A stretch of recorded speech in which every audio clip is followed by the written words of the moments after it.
പിന്നെ നമ്മുടെ അടുത്ത് കൂടുതലായിട്ട് വരുന്നൊരു ക്വസ്റ്റ്യൻസ് ഉണ്ട്, ഡാൻഡ്രഫിനെ പറ്റിയ നല്ല ഷാംപൂസ് അല്ലെങ്കിൽ പ്രൊഡക്ട്സ് ഏതൊക്കെയാണെന്നൊക്കെ.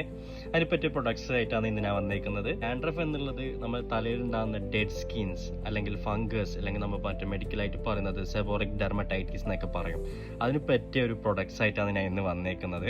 ഡാൻഡ്രഫ് കാരണം ചിലവർ അവരുടെ മുടി ചീകുമ്പോൾ അവർ വൈറ്റ് പാർട്ടിക്കിൾസ് ആയിട്ട് വീയും, ചിലവർക്ക് അവരുടെ കോൺഫിഡൻസിൽ തന്നെ പ്രോബ്ലംസ് ഉണ്ടാവാറുണ്ട്. സോ ഇൻ കേസ് ഇങ്ങനെയുള്ള കേസിന് പറ്റിയൊരു ഷാംപൂസ് ആണ് ഇന്ന് ഞാൻ പറഞ്ഞു തരുന്നത്. സ്കാലിൻ എന്ന പ്രൊഡക്റ്റ്, ഇത് കോൾട്ടാറും സാലിസിലിക് ആസിഡ് ഇൻക്ലൂഡ് ആയിട്ട് വരുന്നതാണ്. വെരി ഗുഡ് റിസൾട്ട്സ് ആണ്. ചിലർക്കൊക്കെ ഡാൻഡ്രഫ് കാരണം അവരുടെ ചെവിയുടെ ബാക്കിലൊക്കെ പറ്റി പിടിക്കും. ഇങ്ങനെയുള്ള കേസിനൊക്കെ ഈ കോൾട്ടാർ ആൻഡ് സാലിസിലിക് ആസിഡ് എന്ന ഈ കണ്ടൻസ് ഉള്ള ഷാംപൂസ് വളരെ യൂസ്ഫുൾ ആണ്. എന്തായാലും യൂസ് ചെയ്തിട്ട് എന്തായാലും ഫീഡ്ബാക്ക് അറിയിക്കും.